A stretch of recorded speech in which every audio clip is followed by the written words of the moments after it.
Student, यह basic grammar series की 7वीं video है और इस वीडियो में हम लोग प्रोनाउन के पार्ट 2 को पढ़ेंगे। इसके पहले प्रोनाउन के पार्ट 1 वीडियो लेक्चर में हम लोग कुछ इम्पोर्टेंट जो टाइप था प्रोनाउन को उसको देखे हैं और इस वीडियो में हम लोग 2 टाइप्स और देखेंगे, डिमॉन्स्ट्रेटिव प्रोनाउन और डिस्ट्रीब्यूटिव प्रोनाउन।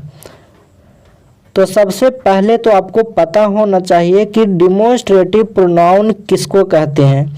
तो जैसे कि आप जब कहीं क्लास लेते हैं, आप कहीं पे पढ़ने के लिए जाते हैं तो वहाँ पे डेमो दिया जाता है ना, तो उससे आप इस प्रोनाउन को रिलेट करके समझिए। डेमो का मतलब होता है प्रदर्शन क्लास, मतलब वो दिखाने के लिए यूज होता है, वो आपको एक डेमो के रूप में दिया जाता है। तो उसी से इस वर्ड को रिलेट करिएगा।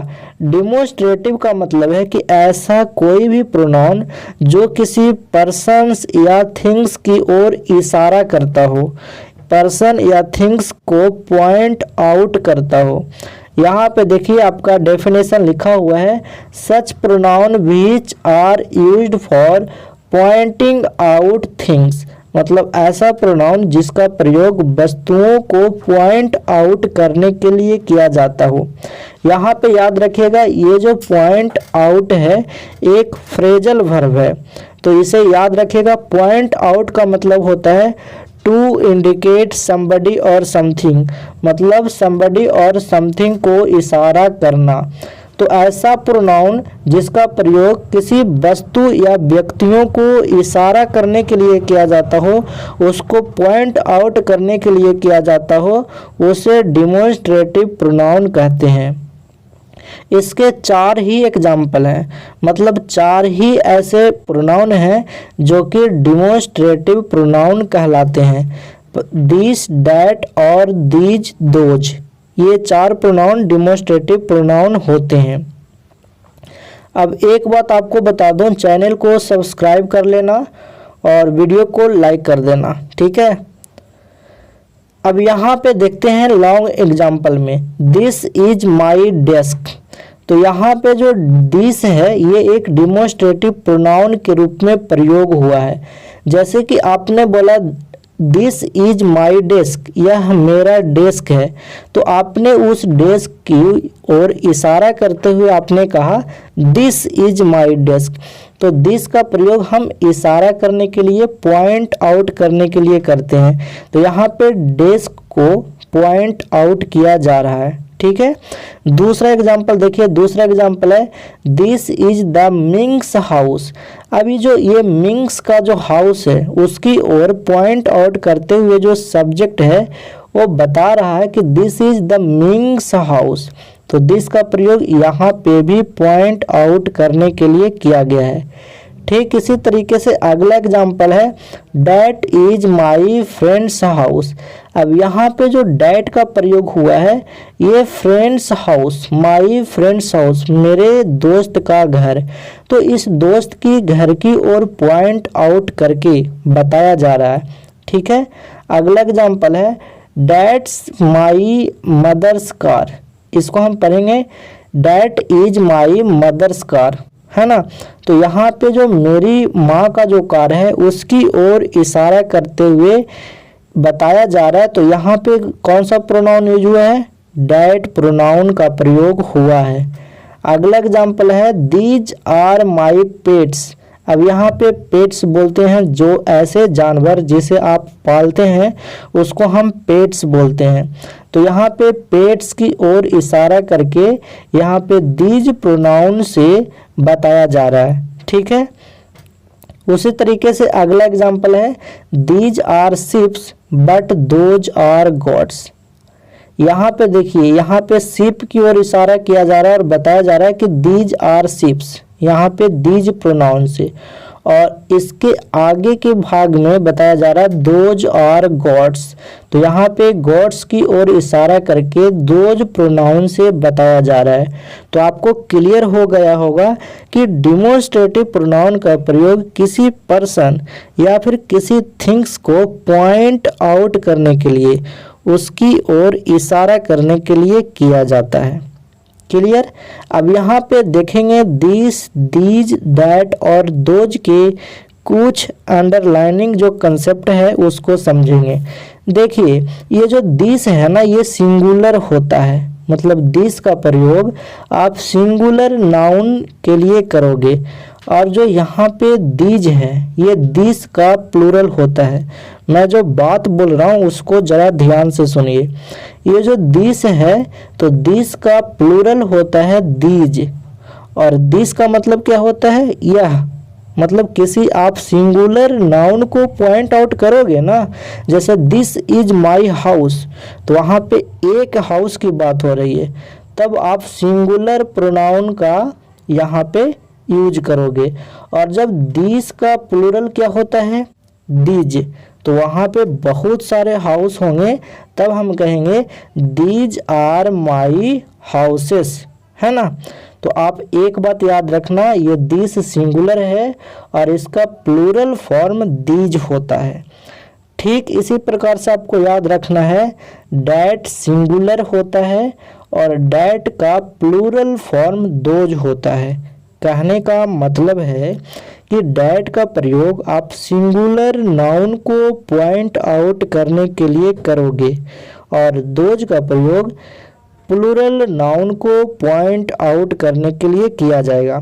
जैसे कि एग्जाम्पल से अभी आपको पहले बहुत सारे एग्जाम्पल दिया, यहाँ पे आप समझिए। अगर मैं बोलूँ कि डैट इज माई पेन, मतलब यहाँ पे पेन क्या है, सिंगुलर है, तो आप यूज करोगे डैट इज माई पेन, यह मेरा पेन है।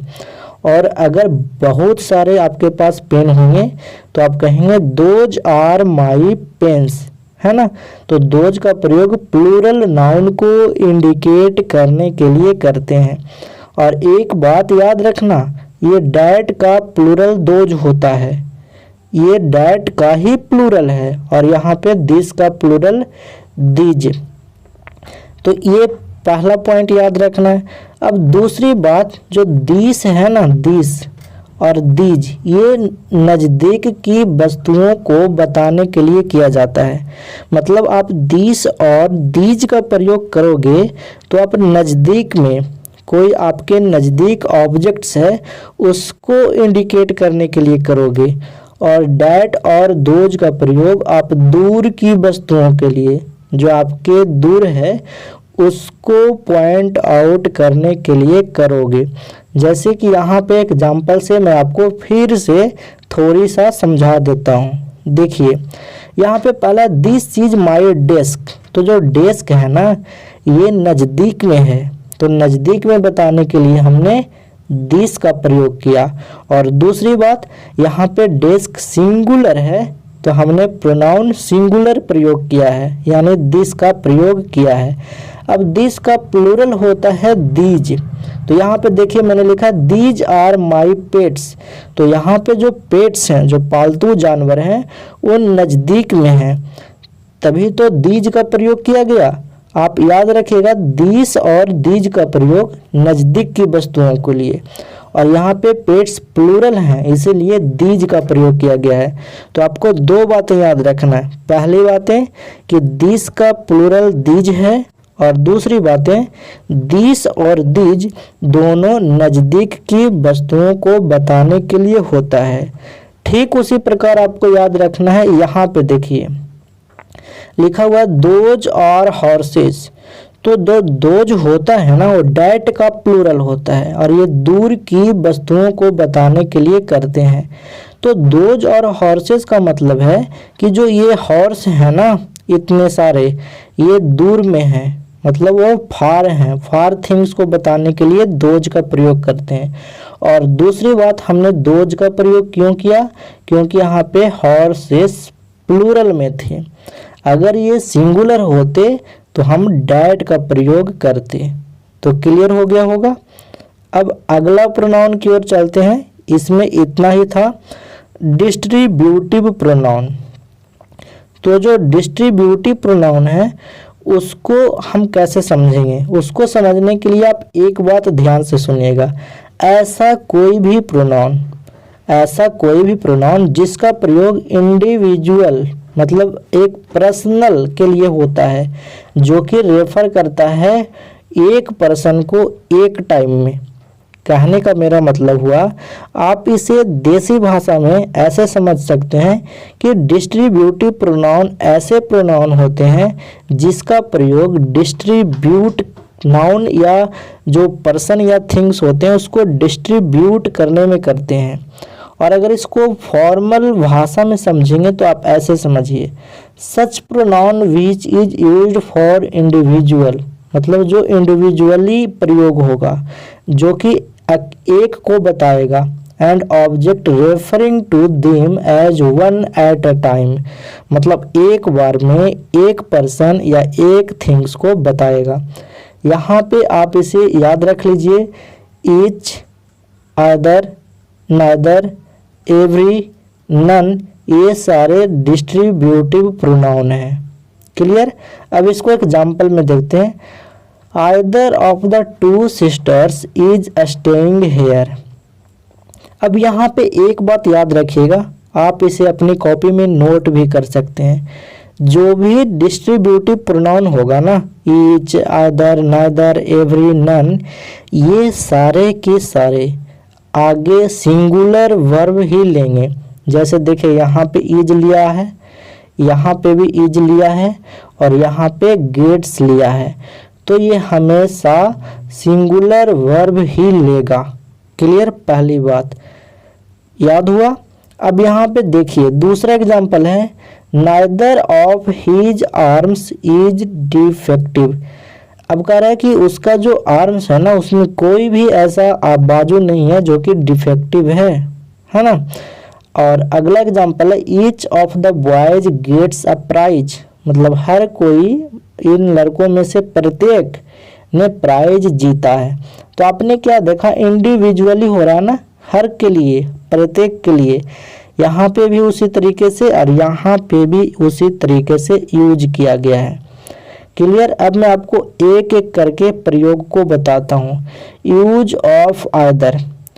अब आइदर का प्रयोग देखते हैं। तो आइदर का प्रयोग दो में से कोई एक के लिए। अब यहाँ पे ध्यान से सुनिएगा, आइदर का प्रयोग हम दो पर्सन्स या फिर दो वस्तुओं, या फिर आप इंग्लिश में कहें either is used for two person और टू थिंग्स। कब? Any one in two persons, मतलब दो पर्सन्स या फिर दो थिंग्स में से कोई एक के लिए। आप ऐसे याद रखिए, दो में से कोई एक पर्सन के लिए या फिर दो में से कोई एक थिंग्स के लिए आइदर का प्रयोग करते हैं। जैसे एग्जाम्पल से समझिए, आइदर ऑफ, तो यहाँ पे जो पहला एग्जाम्पल है ना वो गलत है। Either of these three friends is naughty, तो मैंने क्या बोला है, दो के लिए ना, तो यहाँ पे दिया हुआ थ्री फ्रेंड्स। तो जब भी दो से ज़्यादा के लिए हम यूज करेंगे तो वहाँ पे हम आइदर का प्रयोग ना करेंगे, पहली बात याद रखना। और मैं ये जानबूझकर दिया हूँ क्योंकि एग्जामिनर ऐसे ही आपके एग्जाम में क्वेश्चन पूछता है। तो दो के लिए हम आइदर का यूज करेंगे। अब जब दो से ज़्यादा होगा तब क्या यूज करेंगे, तो आप अपनी कॉपी में नोट करिए, जब भी दो से ज़्यादा थिंग्स या पर्सन की बात होगी तब हम यूज करेंगे एनी या वन। क्लियर। तो इस सेंटेंस को हम कैसे करेक्ट करेंगे, वन या एनी दोनों में से कोई भी लगाएंगे। ऑफ दीज थ्री फ्रेंड्स, मतलब इन तीनों दोस्तों में से कोई एक। क्लियर।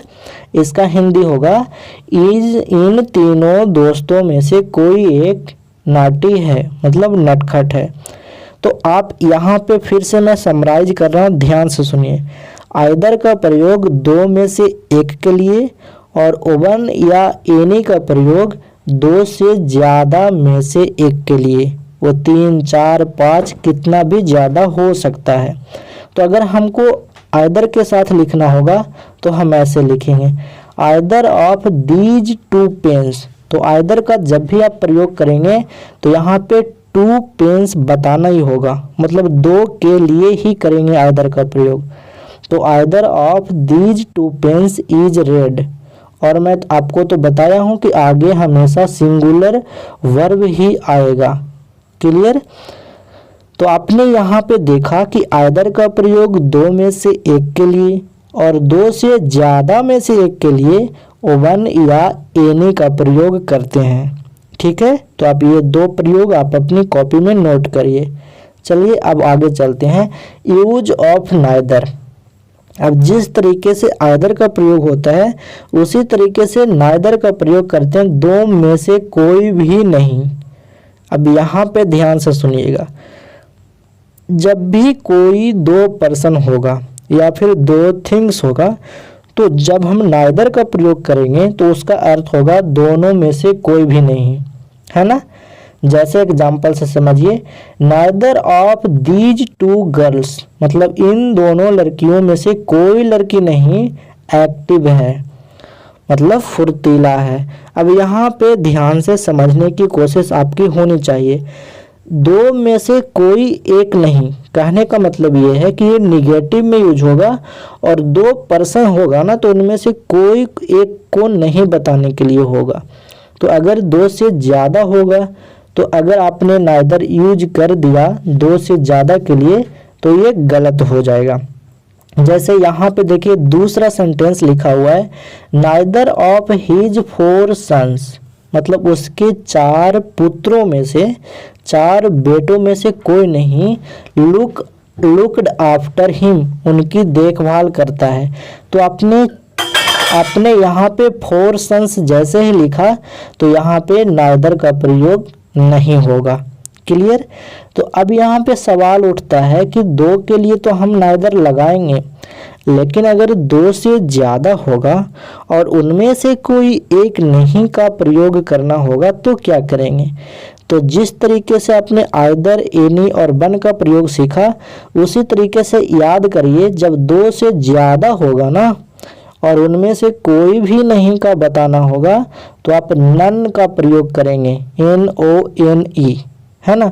तो यहाँ पे 4 पुत्रों की बात हो रही है, 4 सन्स की बात हो रही है, तो आप यूज करोगे नन। तो आप लिखोगे none of his 4 sons looked after him, मतलब उनके 4 पुत्रों में से कोई नहीं उनकी देखभाल करता है। यहाँ पे जो लुक्ड आफ्टर है ना, ये एक फ्रेज है जिसका मतलब होता है देखभाल करना। तो फिर से एक बार समराइज कर देता हूँ। आइदर दो में से कोई एक के लिए, एनी या फिर वन दो से ज़्यादा में से कोई एक के लिए, नाइदर दो में से कोई भी नहीं के लिए, नन दो से ज़्यादा में से कोई भी एक के नहीं। नन होगा जो दो से ज़्यादा में से कोई भी एक के नहीं। क्लियर। तो आपको यहाँ तक ही आज पढ़ाऊँगा। अगर आप PDF लेना चाहते हैं तो आप बीरबल प्रसाद सर टेलीग्राम चैनल को ज्वाइन करिएगा, तो यहाँ पे आपको PDF मिल जाएगा। आज तक इतना ही। Thanks for watching. Bye bye. मिलते हैं नेक्स्ट वीडियो में।